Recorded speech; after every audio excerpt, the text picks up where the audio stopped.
High ସାଙ୍ଗମାନେ। ତ ଆଜି ଆମେ ଗୋଟେ ଦିନ ଷ୍ଟେ କରିବା ଗୋଟେ ସମୁଦ୍ର କୂଳ ଯୋଉଟାକି ଆମ ବାଲେଶ୍ୱରରେ ଅଛି। ସେଟା ହେଲା Talapada sea beach. Talapada sea beach ଟା ଗୋଟେ ମୁହାଣ, ସେପଟ ଦେଇ ସବୁ ଡଙ୍ଗା ସବୁ ମାଛ ଧରିବାକୁ ଯାଆନ୍ତି। ବୋଟ୍ ଡଙ୍ଗା ନୁହଁ, ବୋଟ୍ ସବୁ ବଡ଼ ବଡ଼ ବୋଟ୍ ନେଇକି ମାଛ ଧରିବାକୁ ଯାଆନ୍ତି।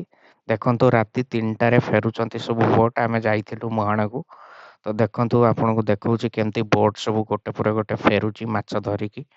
ଆପଣମାନେ ଦେଖନ୍ତୁ, ସବୁ ରାତି 3ଟାରେ ସେମାନେ ସବୁ ଏତେ ଶୀତ ଥଣ୍ଡାରେ ମଧ୍ୟ ସେମାନେ ରାତି 3ଟାରେ ମାଛ ସବୁ ଧରିକି ଫେରୁଛନ୍ତି। 3ଟାରେ ଦେଖନ୍ତୁ ଗୋଟେ ପରେ ଗୋଟେ ବୋଟ୍ ଆସୁଛି, ସବୁ ମାଛ ଧରିକି ସେପଟୁ ଫେରୁଛନ୍ତି। ତ ସେ ମହାଣ ସେଟା ଗୋଟେ ଲାଇନଟା ମହାଣ ପୁରା, ସେ ସାଇଡ ଦେଇକି ଡଙ୍ଗା ସବୁ ଫେରୁଛନ୍ତି ଆଉ।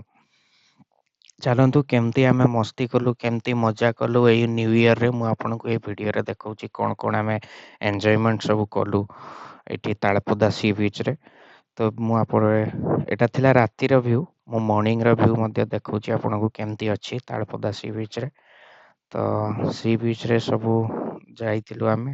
କିଛି ସକାଳୁ ସକାଳୁ ମଧ୍ୟ କିଛି ମଉସା ମାଛ ସବୁ ଧରିକି ନେଇକି ଆସୁଥିଲେ, ତ ଆମେ ମାଛ ଆଣିଲୁ। ତ ସାଙ୍ଗ ଘର ସେଇଠି ଥିଲା ତାଳପଦାରେ, ତାଙ୍କ ଘରେ ରହିଲୁ ଗୋଟେ ଦିନ। ତ ମସ୍ତି କଲୁ, ମଜା କଲୁ।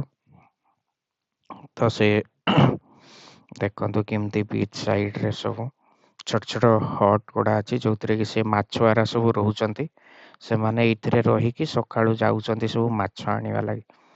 ଦେଖନ୍ତୁ ଛୋଟ ଛୋଟ ହଟ୍ ଭଳିଆ ବନେଇଛନ୍ତି ତାଳ ପତ୍ରରେ।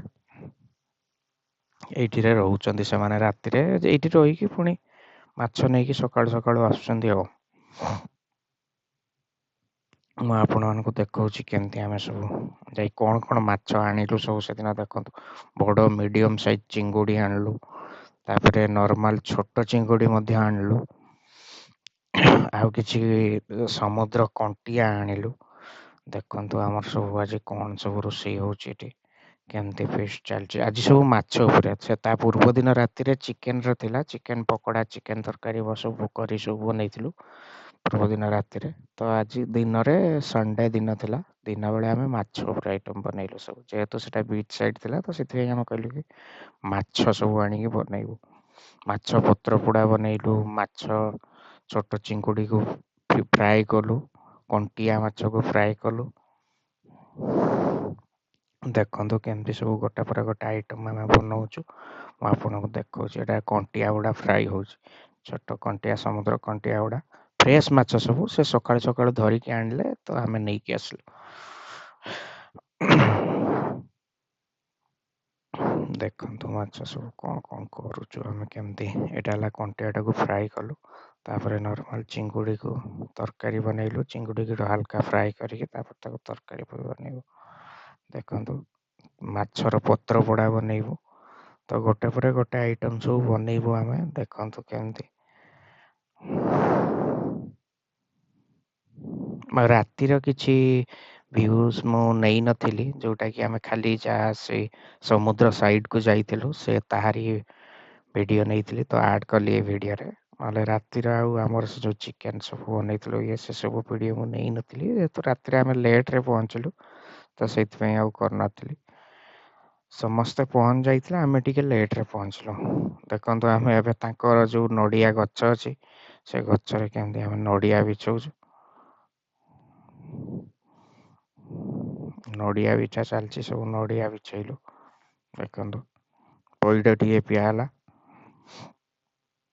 ତାପରେ ପୁଣି ଆମେ ଆମ କାମରେ ଲାଗିଗଲୁ, ଯୋଉଟାକି ମାଛ ପତ୍ର ପୋଡ଼ା ବନା ହେବ, ଚିଙ୍ଗୁଡ଼ି ମାଛର ପତ୍ର ପୋଡ଼ା। ଦେଖନ୍ତୁ ଏଇଟା ଆମେ ଗୋଳେଇ ଗାଳି ଦେଇକି ସବୁ, ତାପରେ ତାକୁ ବସେଇଦବା ଆମେ ଏବେ ଫ୍ରାଏ ତାୱାରେ। ତାୱା ତ ନଥିଲା ଆମ ପାଖରେ, କରେଇରେ ବସେଇଦେଲୁ।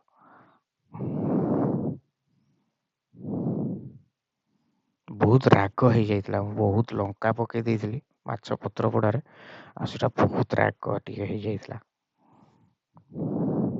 ଆମେ ଡିସାଇଡ୍ କଲୁ କି ଥାଳି ନେଇଥିଲୁ, ବଟ୍ ଥାଳିରେ ଖାଇବୁନି, ଆମେ କଦଳୀ ପତ୍ର ବିଛେଇକି ଆଣିବୁ, କଦଳୀ ପତ୍ରରେ ଖାଇବୁ। ତ କଦଳୀ ପତ୍ର ଆଣିଲୁ କାଟିକି, ତାପରେ ଆମେ ବନେଇଲୁ କଦଳୀ ପତ୍ରରେ ବସେଇକି ଖାଇଲୁ। ତାପରେ ଆମେ ବନେଇବା ମାଛର ଯେଉଁ ଝୋଳଟା ବନେଇବା, ଚିଙ୍ଗୁଡ଼ି ମାଛକୁ ଝୋଳ, ଯେଉଁ ମିଡ଼ିୟମ୍ ଆମ୍ବୁଲ ଦେଇକି ଗୋଟେ ଚିଙ୍ଗୁଡ଼ି ମାଛର ଝୋଳ ବନେଇଲୁ। ଦେଖନ୍ତୁ ଆମ୍ବୁଲ ଦେଇକି ରାଇ ଭଳିଆ ଚିଙ୍ଗୁଡ଼ି ମାଛର ଝୋଳଟା ବନେଇଥିଲୁ ଏଇଟା। ତାପରେ ଆମେ ଖାଇବା ପାଇଁ ବସିଗଲୁ। ତ ସାଙ୍ଗମାନେ ଏମିତି ମୋ ଭିଡ଼ିଓ ଦେଖୁଥାନ୍ତୁ, ଲାଇକ୍ ଫଲୋ ସବସ୍କ୍ରାଇବ୍ କରନ୍ତୁ, ଜମାରୁ ଭୁଲିବେନି କରିବା ଲାଗି। ତ ମୁଁ ଏମିତି ନୂଆ ନୂଆ ଭିଡ଼ିଓ ଆପଣମାନଙ୍କ ପାଇଁ ନେଇ ଆସିବି ସବୁବେଳେ। ଦେଖୁଥାନ୍ତୁ ମୋ ଭିଡ଼ିଓ ସବୁ, ଆଉ ଲାଇକ୍ ଫଲୋ ସବସ୍କ୍ରାଇବ୍ ନିଶ୍ଚୟ କରନ୍ତୁ ସାଙ୍ଗମାନେ। ଜମାରୁ ବି ଭୁଲିବେନି ଲାଇକ୍ ଫଲୋ ସବସ୍କ୍ରାଇବ୍ କରିବା ପାଇଁ। ଧନ୍ୟବାଦ।